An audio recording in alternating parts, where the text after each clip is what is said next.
If you were destined to be a loser, you wouldn't be upset or frustrated at the fact that you're not fulfilling your potential right now. I know where you've been. I know what that feels like. I went from sofa surfing at 16 to working in corporate finance to working in hospitality, and now I work with 6 to 8 figure entrepreneurs every single day. So in this video, I'm going to give you 5 clear steps to rebuild the self-respect you thought you lost. First of all, you want to identify what's actually upsetting your potential right now. Do you think it's too late to start? Do you doubt your own ability to succeed? Do you have a fear of getting uncomfortable and making high-risk decisions? Do you wonder if you have to compete or if you even can compete with what's already in the marketplace? Or do you simply not have the winning mindset and systems that you need to stay consistent to win? Step 1.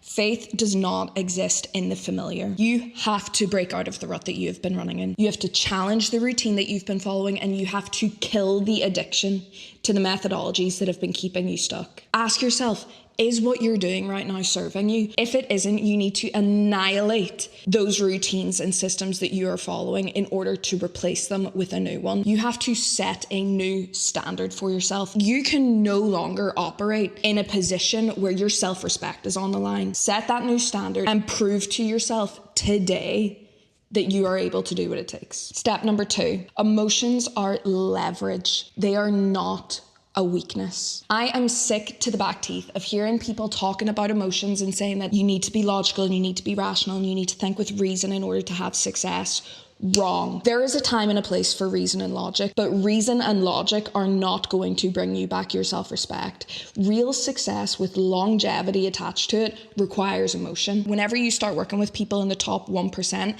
they require passionate people who have emotions, okay? Because the more creative you can be, the more emotions that you have, the more you are able to bring to the table. I'll give you an example. If you hate the way you look, if you are suffering from the emotion of embarrassment, the average person is going to let that embarrassment destroy their potential, because they're then going to sit and hide indoors. They're not going to do anything that boosts their self-esteem. They're just going to wallow in self-pity and continue to get more and more out of shape. But the person who knows how to leverage their emotions is going to acknowledge the fact that they feel embarrassment, and they're going to use it as a springboard into action. They're going to go out and they're going to find a PT. They're going to look into nutrition. They're going to transform their life. The person who has got fit has leveraged embarrassment and turned it into empowerment. No matter what emotions you feel, you can do that too. When you learn to leverage your emotions, self-respect becomes a natural byproduct that is guaranteed to you along the way. Step number 3, obviously, know your why, okay? You need to identify with a purpose. The only reason that you have no self-respect right now is because there is nothing that you are pursuing. Real respect is always anchored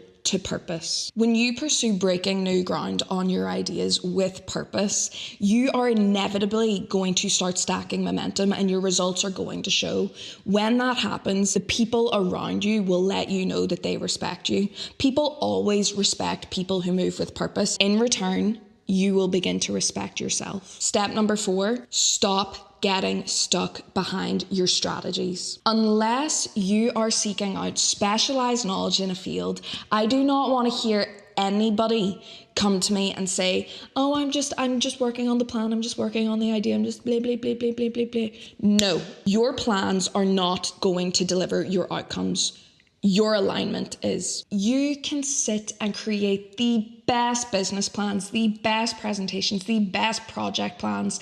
For the rest of your life, you can sit and write strategies, but see, if you're not taking action on them, they are just distractions dressed up as direction. Your strategies are not going to give you your outcomes. I'll give you an example. Say you need to apologize to somebody in the workplace that you have an upcoming project with. The strategy is the apology. The outcome is repairing your relationship. Now, say I sat and polished and printed and drew out the most immaculate, stunning apology of my life. But by the time I actually go to execute the strategy, I look at, say it's Carrie, and I go,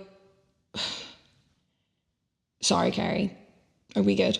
And then you walk away. Carrie's gonna go, what the fuck was she playing at? And she is not going to accept the apology because it was insincere. But if I go up to Carrie and I say, listen, Carrie, I understand that in last week's meeting, I really could have given you more airtime and I could have listened more clearly. I can promise you that's never gonna happen in the future. Carrie's gonna go, holy fuck. No problem, Rachel. See you next week. Why? Because of how I did it. It's not about what you do. ever. It's always about how you do the things that you do. Both apologies follow the strategy of say sorry, but both of those executions had different outcomes because of how you do it. I am sick of hearing people worry about what it is that they have to do and how do you take the next step, and if I don't have 20 steps outlined, I'm gonna fail. No, just make your move, do it to the best of your ability, and do it with the intention of success behind you, and your self-respect will build. Why? Because again, step one, faith doesn't exist in the familiar. You need to move every step with faith behind the intention that you are going to succeed, and you will watch your self-respect skyrocket. Step number 5, and this is the most important one, so listen right to the end. You are a self-fulfilling prophecy. If you think you can, you will. If you think you can't, you won't. If you think you're too old or too young, you are always going to prove yourself correct. Why? Because you achieve what you believe in life every single time. This is not a joke. This is not a process that you can cheat. This is a fact. Your subconscious mind moves to prove itself correct every single day. What you're telling yourself behind closed doors and in public, and what you're thinking about, and the type of media that you're consuming, and the type of music that you're listening to, every single element of your life is being planted into the subconscious mind like a garden. And when you plant a seed, it is gonna grow. Okay, you are always moving to prove yourself correct. So you need to dial in on what the fuck you are actually telling yourself every day. This is where your self-image and mindset mastery become non-negotiable for your success. Amateurs compete, professionals create. There are very common misconceptions with entrepreneurs, and I see it all the time. They think that they're competing with other people in the marketplace. They're concerned that maybe there's not enough space for them in the marketplace. They feel like they need to copy what other people are doing in order to be successful.